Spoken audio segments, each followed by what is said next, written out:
নমস্কার। আজকে ভ্রমণের একটু অন্যরকম কথা বলি। যে ভ্রমণ তো আমরা করতে সবচেয়ে বেশি ভালোবাসি। একটা মানুষ আহ, তিনি ভ্রমণ করবেন, এটা সম্পূর্ণটাই তার নিজের ইচ্ছে। কীভাবে ভ্রমণ করবেন, কোথায় ভ্রমণ করবেন, সেটা দেশে যাবে না বিদেশে যাবেন, পাহাড় দেখবেন, সমুদ্র দেখবেন না জঙ্গল দেখবেন, একদম সম্পূর্ণটাই তার ইচ্ছে। কিন্তু একটা ব্যাপার থেকে গেছে, সেটা হচ্ছে যে এই ভ্রমণে গিয়েও দেখা যায় অনেক মানুষ অনেক ঘুরে এলেন কিন্তু আনন্দটা তেমনভাবে ভাগ করতে পারেন না, বা দেখা যায় তার মধ্যে একটা খেদ থেকে গেছে। আসলে নিজের দেশ ভ্রমণের ক্ষেত্রে যেটা ব্যাপার হয়, আমরা নিজেদের সমস্ত কিছু সংস্কৃতি থেকে প্রকৃতি থেকে আহরণ করে যে ভালোবাসাটা আমাদের মধ্যে একটা তৈরি হয়, এবং সেই ভালোবাসা থেকে নিজের দেশ সম্বন্ধে যতটা গর্বিত হতে পারি, বিদেশ ভ্রমণের গিয়েও তিনি যে গর্ববোধ করেন না তা নয়, কিন্তু তার দেখাটা কম হয়। কারণ ব্যাপারটা হচ্ছে যে বেশিরভাগ মানুষই একই জায়গায় বারবার গেছেন এমন খুব কম। কিন্তু বিদেশ ভ্রমণের ক্ষেত্রে সেই যাওয়াটা আরও কমে যায়। এই একই জায়গায় যেমন অনেক মানুষের দেখবেন একটা করে ভালো লাগার জায়গা তৈরি হয় ভ্রমণ করতে গিয়ে, বহু মানুষের সেই ভ্রমণের ভালোবাসার জায়গাটা তৈরি হয়, কারুর আবার হয় না।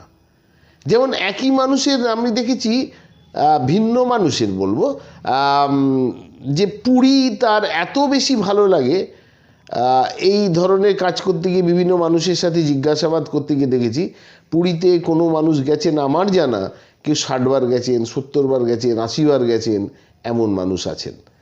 তার মানে কি সেই জায়গাটা তার কাছে তিনি খুব বেশি করে ভালোবেসে ফেলেছেন, তাই তিনি এতবার যাচ্ছেন। অর্থাৎ এই ভালোবাসার জায়গাটা সম্পূর্ণ কিন্তু একজন ভ্রমণীকে নিজস্ব ব্যাপার। তাতে কোনো ক্ষতির কিছু নেই। তিনি দেখলেন না, তিনি তার ভালোবাসার জায়গাটা দিয়ে খুব ভালো করে ভ্রমণ করলেন।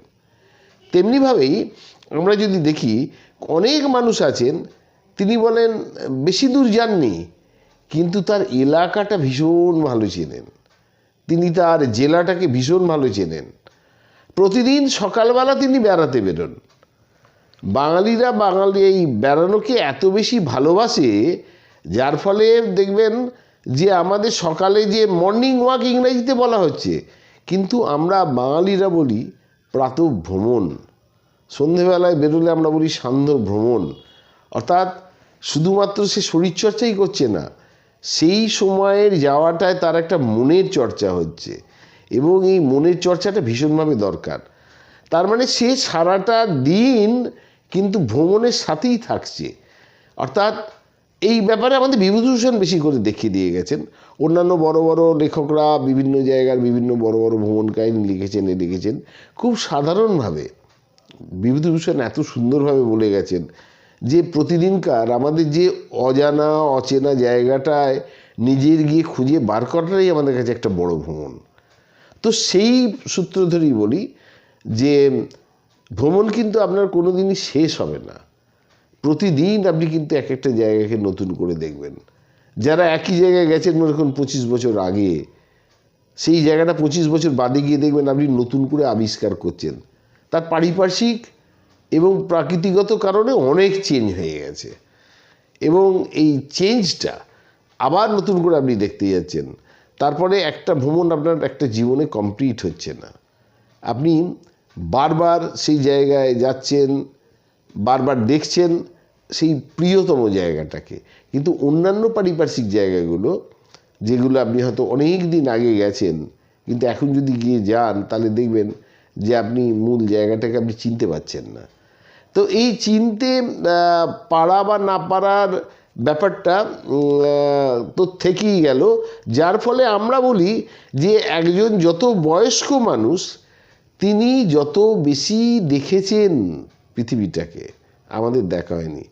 তার প্রধান কারণ হচ্ছে যে প্রকৃতিগত কারণটায়, বা সেই যে রোমাঞ্চকর জায়গাটা, যত দিন যাবে আমাদের সভ্যতা, আমাদের সুখ স্বাচ্ছন্দ্য যত এগোতে থাকবে, আমাদের রোমাঞ্চ কিন্তু তত কমতে থাকবে। ভ্রমণের সাথে যে একটা বিরাট রোমাঞ্চ একটা জায়গায় থাকে, সেই রোমাঞ্চ কিন্তু কমতে থাকবে। আপনি যদি কোনো এখনও যদি আপনার বাড়ির আশপাশে কেউ থাকে দেখুন, যার বয়স 80-90 বছর, তিনি যে ছোট বয়সে যদি দার্জিলিং গিয়ে থাকেন, তিনি ছোট বয়সে যখন হরিদ্বার গিয়ে থাকেন, মানে আমি একটা সূত্র ধরে বলছি, পুরনো বইপত্র পড়লে এগুলো আরও ভালো করে বোঝা যায়, যে মহেন্দ্রনাথ দত্ত মানে স্বামী বিবেকানন্দের ভাই, তিনি যখন হরিদ্বারের বর্ণনা দেন, তিনি লিখছেন যে স্টেশন থেকে হরিদ্বারের ওই যে জায়গাটি গঙ্গার ধারে যাওয়ার পথে তিনি দেখছেন চারিধারে বুনো গাছ ঝোপঝাড় রয়েছে এবং সেখানে মাঝে মাঝে মরার খুলি পড়ে রয়েছে। সেসব পাশ কাটিয়ে তিনি ওই হরকিপারিতে এলেন, সেই ঘাটেতে। আমরা সেই রোমাঞ্চটা পাই না। তাই যারা আগে ভ্রমণ করেছেন, দেখেছেন নিজের দেশকে সেই তাদের চোখ দিয়ে, তাদের আমরা একটা বিশেষ শ্রদ্ধা করি। আমিও শ্রদ্ধা জানাই সেই সমস্ত আমার পূর্বতন ভ্রমণিকদের। আজ এই পর্যন্ত, নমস্কার।